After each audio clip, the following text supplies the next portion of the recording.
Hello and welcome back to By the Mash Tun, a podcast by a couple of nerds where we brew some beer, drink some beer, and also then, have a little chat about beer and all that. I'm Mike Harrison Wood. I'm Carl Noble. Hello. Hello. How's it going? Yeah, good, thanks. Good. Yeah, have you been up to much? I did. This last weekend I went to Craft Theory. Yeah, I missed it. I was out running.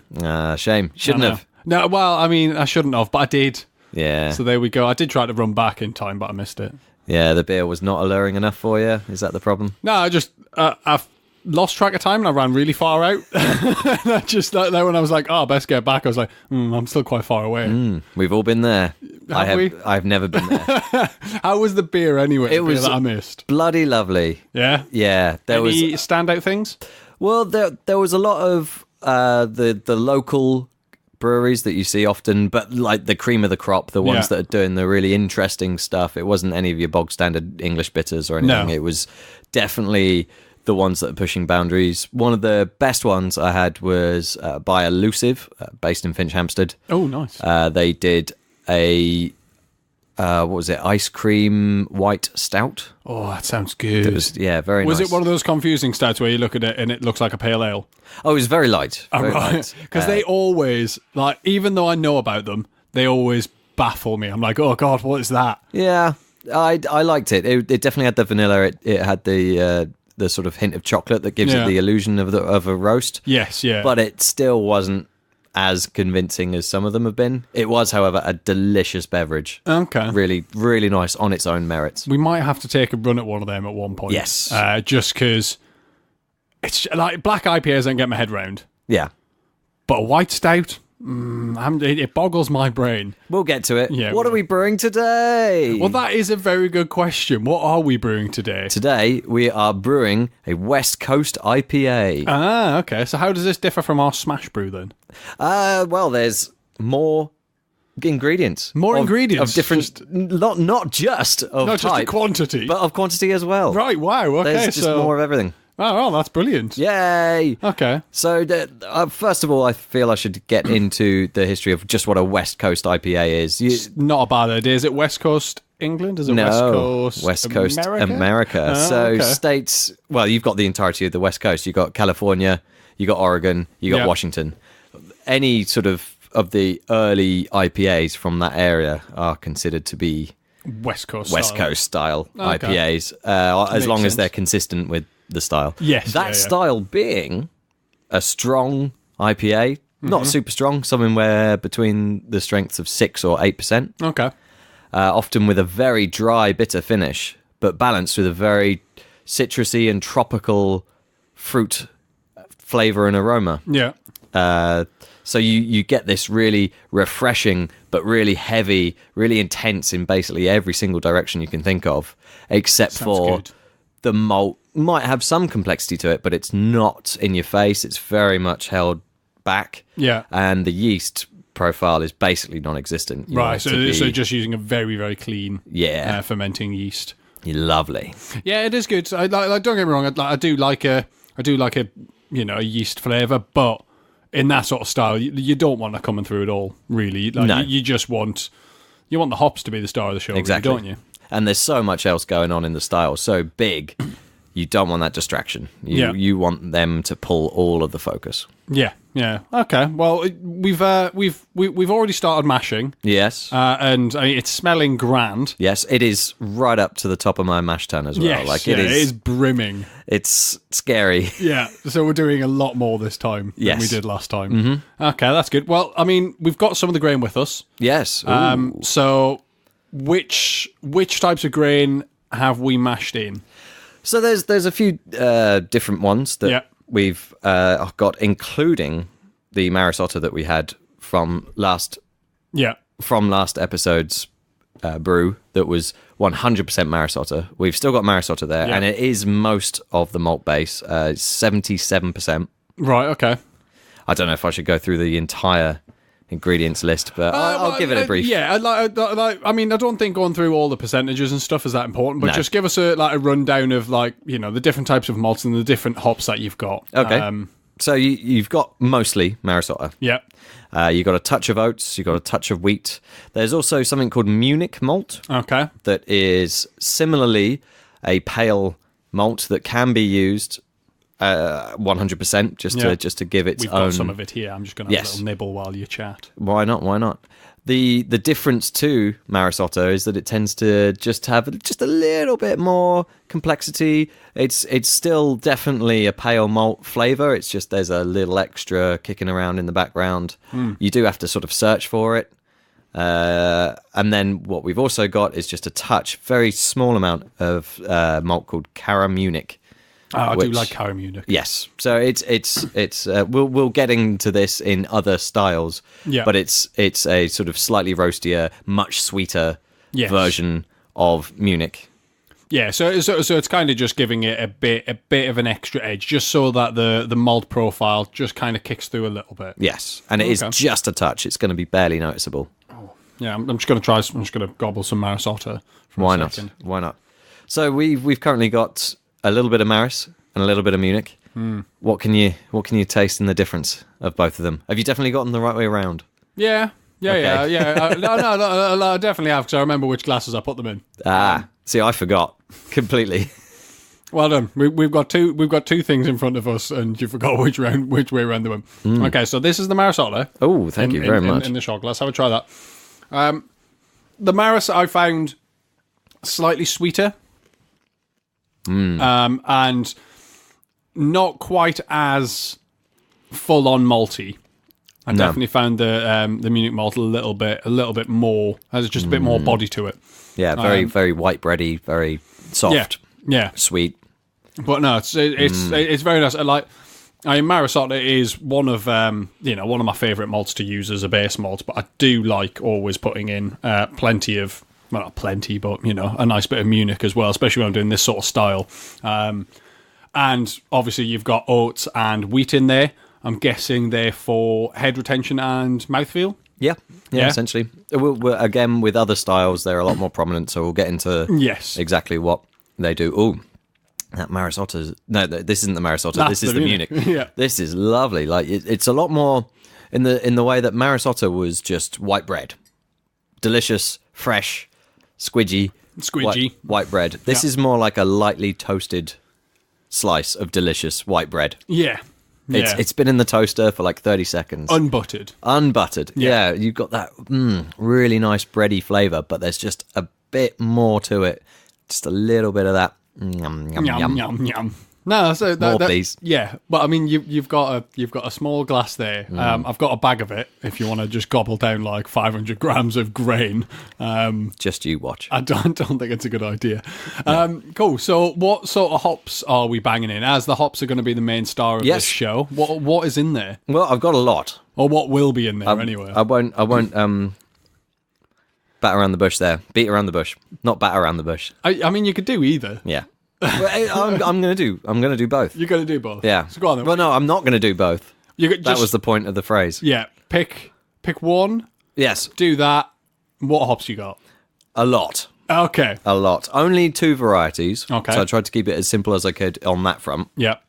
I've used very sort of characteristically one variety of American hop. Yep. Although it's relatively new, it's something called El Dorado. Okay. It's not renowned for much of the sort of citrusy, lemony flavour that you got from the very earliest of the new wave American hop flavours. Yeah. But it does have a lot of tropical, sort of pineapple mango flavours that I think will balance out the bitterness very well. Yeah. And we've also got another relatively new UK style of hop called Olicana. Oh, Olicana. Which has tropical elements as well, but it's also got that hint of citrus coming through with more grapefruity flavours rather than lemon. So keeping it very tropical, keeping it very rounded. Yeah. And then you've got the bitterness that you often find in the West Coast IPA just to finish it off and make it more refreshing. So which one are you using as your bittering hop? El Dorado. Yeah. Just because it's higher alpha acid. Okay. And if you remember from last week... Yeah, the higher the alpha acids, the better it is normally at bittering, because you just don't need to use as much of it. So it's a cost-saving thing, as much as it's I'll use that hop because it's got good characteristics, because that's not really going to come through that much for your early editions, is it? No, and to be fair, as a percentage of the total hops used, the amount that I'm using for the 60-minute boil bittering is very low. Yes. Very low. Yeah. We're getting so much IBUs from the dry hopping. Yeah. And from the flame out hops, that there's basically you don't need much at all. No. I mean that seems fair. It's very standard to have bittering hops in that. You know, you often forget that. You know, for certain styles, you just maybe don't need them. No. You know, and you know, I've definitely practiced before without having any bittering hops and just had all late additions, and it makes super fruity. It's good. Nice. It is really interesting. So you dry hopping again, yes, because that's part of the style. Yeah, a lot. Yeah, and just give us an idea of how much you're actually dry hopping with. Well, as a percentage of your total hops. Not that high, but it's the highest I've ever dry hopped with ever. Right, okay. Upwards of 300 grams just in the dry hop. Wow, to how many litres? 40. Right, okay. So that is a lot. Yeah. But it's going to make it real tasty. Yes. Yeah, okay. So and the fact that it's American West Coast sort of IPA, I don't mind if the dry hopping gives that IBU a little boost. No. That's fine. That's part of the style. Should be lovely. Should be big, awesome, and aromatic. Okay. Well, I mean that's I think that's covered the style. It's covered what we're brewing. Mm-hmm. I think reasonably well. Yeah, I mean, last week round about this sort of time we chatted about any news. Beer ye, it's time for some beer news. Oh, you sound like an old beer crier. I cry beer. You cry beer ye. No, I cry me to sleep with beer. With beer. That's beer news. Depressing. So there's been a lot of stuff going on lately about the brewers' relief for smaller brewers. What's the skinny there? Yeah, well, I mean, you say a lot's going on about it. I think it's been going on for a little while, and it's just kind of cropped up to at least my attention lately as to certain breweries wanting to distance themselves from certain things. So a small brewers relief fund, as far as I'm concerned, is a way of helping out, new breweries starting up and giving them tax breaks or at least tax relief on the quantities of beer that they brew. So it's to help out the little guy to just give him a leg up in what is currently a very saturated market. Yeah, the lower limit is currently 5,000 hectolitres. Yes, which I just looked up. It translates as nearly 900,000 pints. So if you're a brewery that is making less than 900,000 pints in a year, you qualify for the maximum level of duty relief, which is 50%. Yeah. You are paying half what you would do, which is massive. I mean, the thing is that sounds like a lot of beer. Yes. But realistically, it's not. Yes. If you think your average cask, 9-gallon cask, is what, 80 to 88 pints? 72. 72 pints. Okay, so that's per cask. If you were to try and work that out, and I'm sure somebody with a calculator could do that, and I don't have a calculator on me, so I'm not going to do that. You could probably work out how many casks it is, and it's probably not that lot a year. Well, I'm really tempted to get a calculator now. Should we go and get a calculator? Should we go and get a calculator? Right, we'll be back in a second while we just get a calculator. Well, yes, okay. that was a very informative calculator session, Cal. It was. We did well. We've been away for hours. Yes. No, we haven't. Seconds. Yeah. The mash is still happening. I can still smell it. It still smells good. So what sort of numbers are we looking at then? So we crunched the numbers. We crunched them.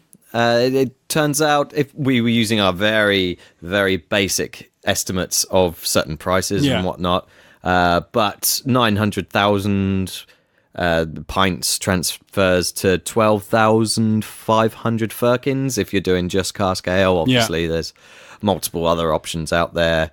And if you're using the same markup, then it works out that breweries where their turnover is just over 500,000 a year, then it's anything less than that, and you're probably all right. You're paying 50% duty. And the thing is nice. like that's not profit. That's just just how much is coming in. So they've got a whole world of other things to pay for. And yeah, I mean that still doesn't strike me as a lot. So it seems that as soon as you start growing your business, if you've got 3 or 4 people working for you, and that's quite a small brewery, 3 or 4 people, then you're kind of branching away from it. So it is really it's a good leg up for very small startup breweries. And very quickly they probably get away from the higher end of that relief, and it's a sliding scale. So the higher it gets, or that more.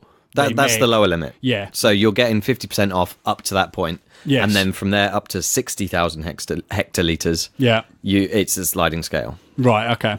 But the main issue that a lot of people have been having is that there are a lot of breweries that are sort of above 60,000 and way beyond that are just basically decided that they don't want this to exist anymore. They want the small guys to have absolutely no benefit, and they want the benefit to go to the middle-sized breweries instead. That's the very it's overly simplified. It is a much more in-depth situation. And one that we're not going to be able to crack. We could do the whole bloody podcast on this. Exactly. I don't think that's a good idea. We're aiming to have brewers of all sorts of sizes guesting on the show, small brewers and medium and small to medium and everything in between. Small to medium to small, large maybe. Or is it like compass points? It's like small, medium, or is it? I don't know. Anyway, should we have a beer? I think we should have a beer. Yeah, let's go get a beer.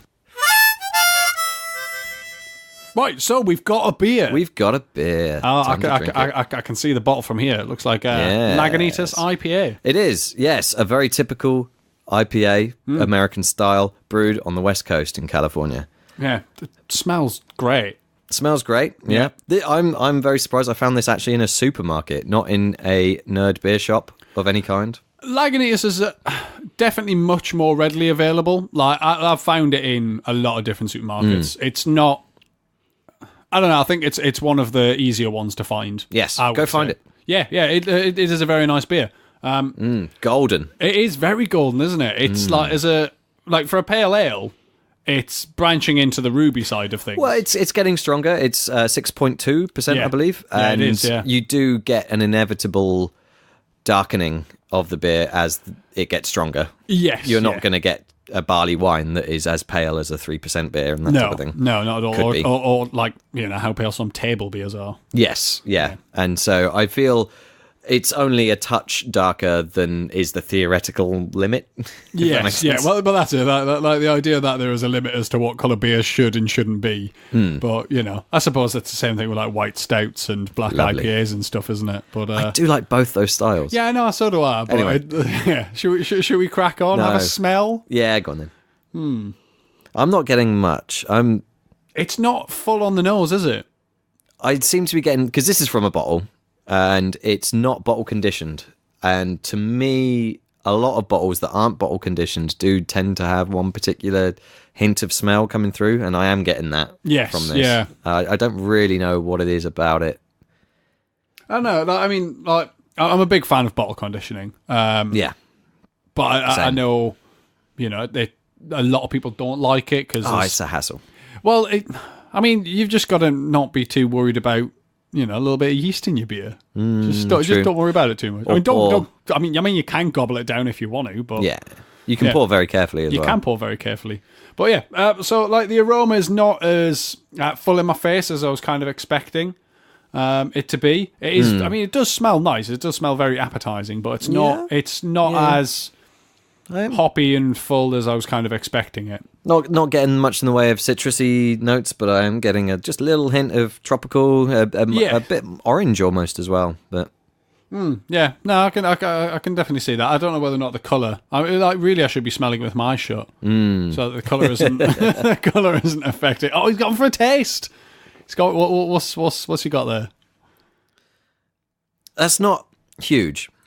I was judging on the smell where I could smell a lot going on. It's not huge. It's nice. It's very nice. It is very nice. It's I found it very sweet at the start, but very bitter at the end. It is giving way, the sweetness. But it is very bitter at the end. There's not a huge amount of tropical fruit there, though. No. I'm not getting a lot of that. I'm getting more of the kind of early hop bittering. That seems to be what's coming through for me. That malt sweetness is there, though, and I mean that's probably from the alcohol as well. Yes, I am. It is unfortunate that this is the first beer of the day because alcohol tends to mask alcohol. So having a weaker beer before you try a stronger beer means that you taste less of the alcohol in the stronger beer than if you started with that one. It's a good thing we didn't start with a whiskey, then, isn't it? Yeah. So it is tasting just a touch boozier than I would have expected, but it is first beer of the day. So that's our fault. It is our fault. We should have started drinking much earlier. No, we shouldn't have. Well, maybe earlier. Maybe earlier. Not much earlier. Well, but yeah. What time is it? It's time for another beer. I think it might be time for another beer. Woo. But no, I like that. This is readily available, so it's a pretty good example, I think, of the style. It's definitely on the more bitter side than it is on the fruity side. But I do like that, and I'm a big fan of it. Yeah, it's a very nice beer. I imagine a lot of people have probably tried this before. And of course, there's the consequence of hops is that the potency of the aroma and flavour does tend to drop out quite. Not very rapidly, but over the course of the first few months. 6 months or so of the beer. So you will find kind of best before written on certain beers, and not just best before for the actual beer's shelf life. But I think Brewdog put kind of a bit on, especially the really hoppy beers, saying that you should drink it at a certain time, or if it's after that certain time, don't expect it to be. Yeah, it would still be perfectly fine, just not as good. You're not going to get ill from it. Yes, and I think that is one of the negative consequences of going for a particularly hoppy style brewed in America and imported. Yeah, it's taken time, and the thing is you don't know how long it's sat on the shelves for. I mean, has it got a who was it that did it? It was Budweiser. They did a born-on date, didn't they? They used to do a born-on. Oh, yeah. I'm just wondering whether or not there is a bottled-on date on the bottle. I am having a look now. Yeah, I can see you looking, using your eyes there. No, it's just got a best before, I'm afraid. Right, okay. So that's quite interesting. It's for certain beers, it would be quite interesting to have a bottled-on date, just so that you know how long it's been sat on the shelf. Yeah.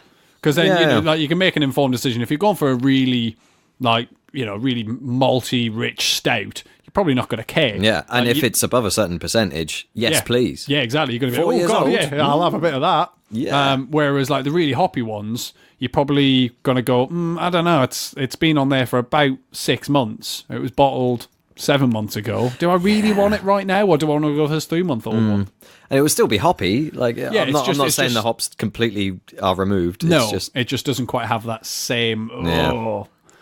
Talking about... should we... Let's have another one. Should we try a different beer? Let's have another one. Go and have a look.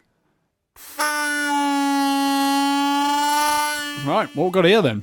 We have a West Coast IPA from a UK brewer. I will point out all of the beers from now on will be from UK brewers. Yeah. One of the avenues I wanted to explore was not just your standard West Coast, but also how it's treated in the UK beer scene.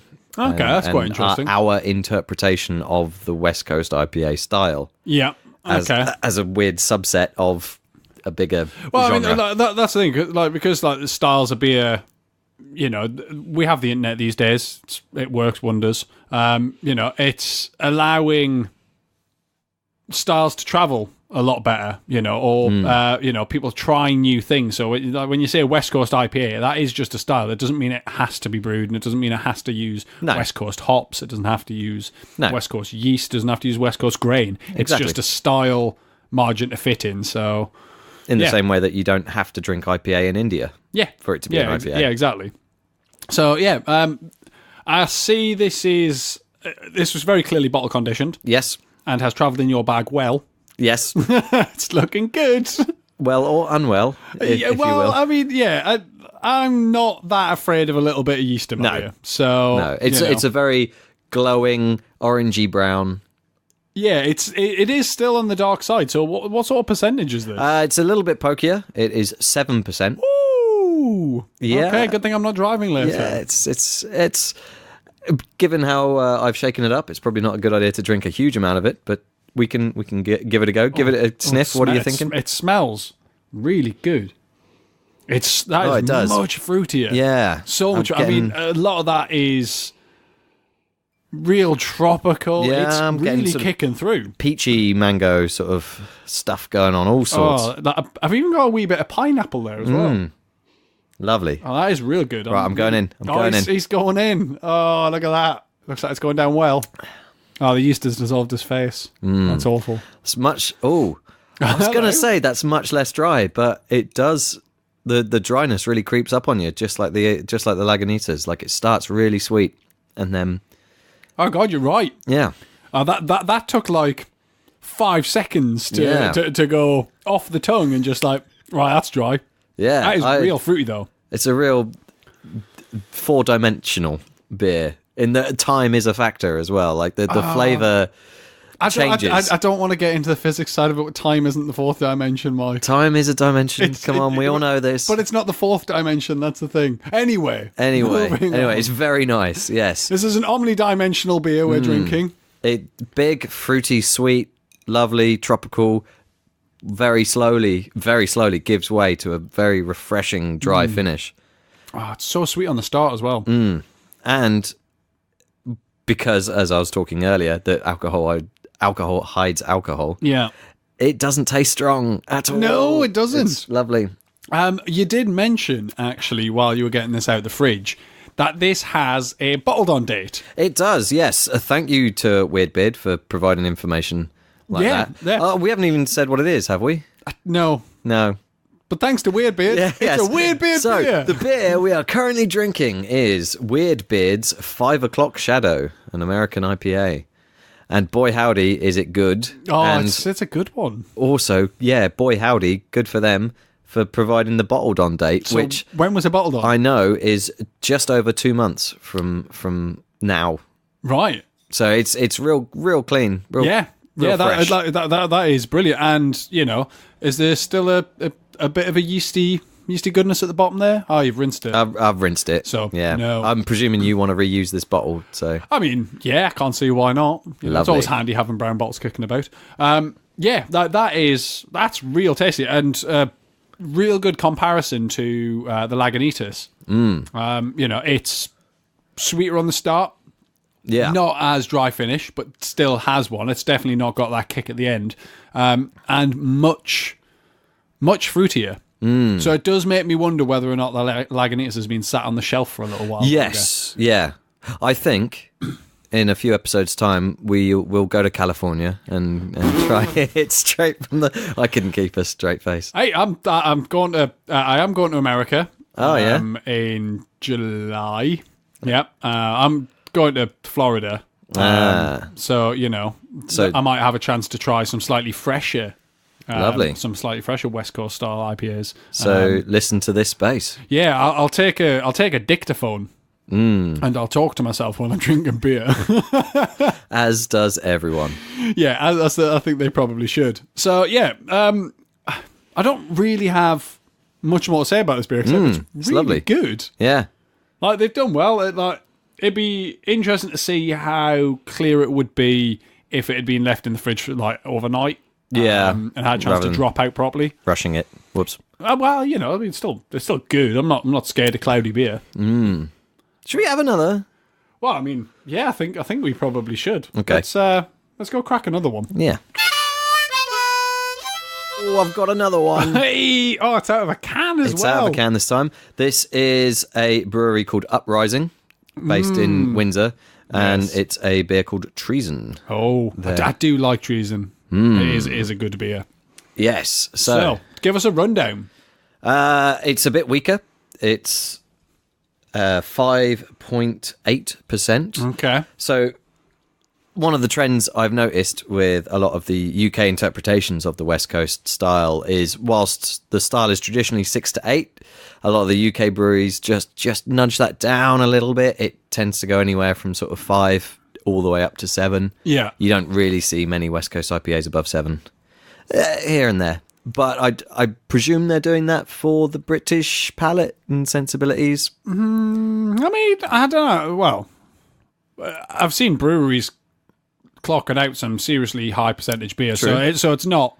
And British breweries clocking out some seriously high percentage, so I can't imagine that they would hold back on a style just because, they're scared people won't drink it.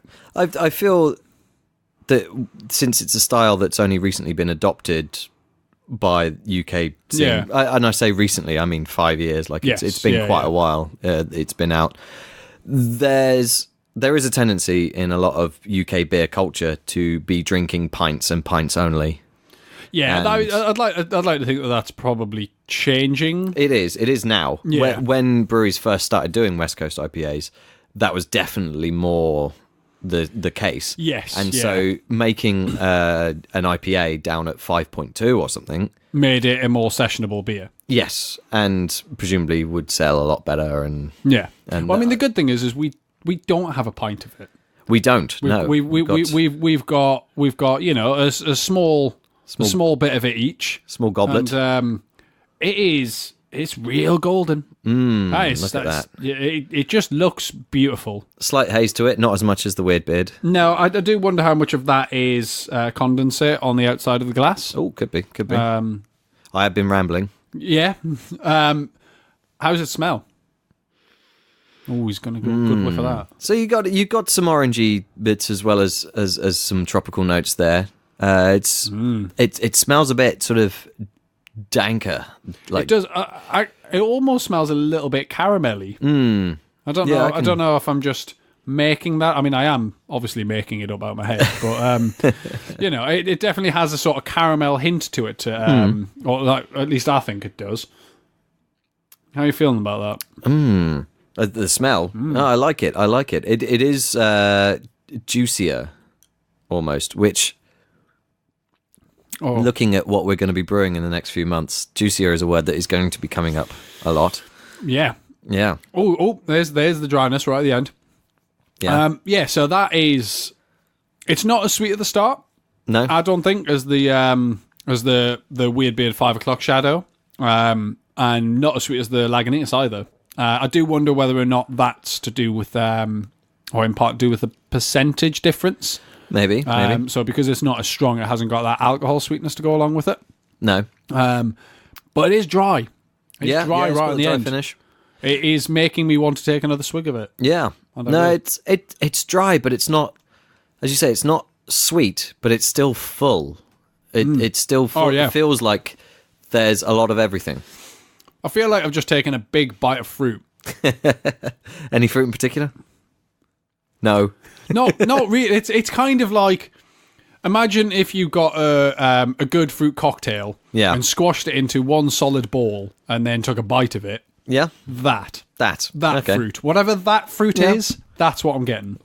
Whereas, there's obviously a lot of grapefruit here. A lot of hops have the flavour of grapefruit. Yeah, especially in this sort of style.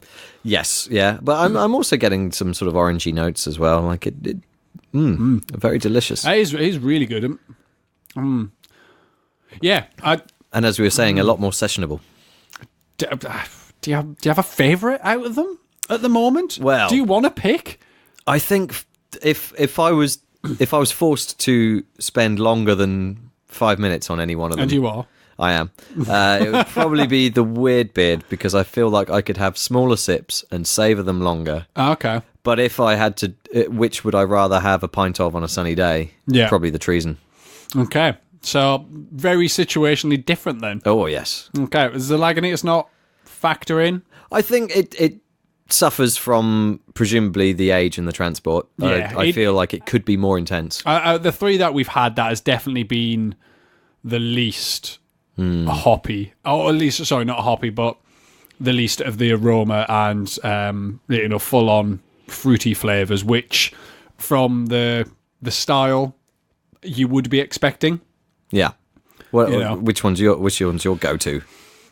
I don't know, because the treason is just grand, and it is relatively warm outside.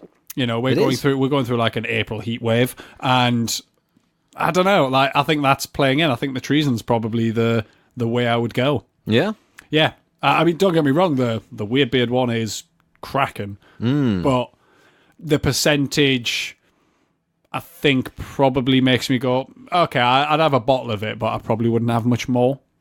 Fair enough. But yeah, no, I think the treason's probably the way I'd go for it. So, we've talked about a lot of beers, we've drank a lot of beers, there's only one more beer left to try, and that's the Wort. How's it tasting? Oh, it's tasting lovely. Oh,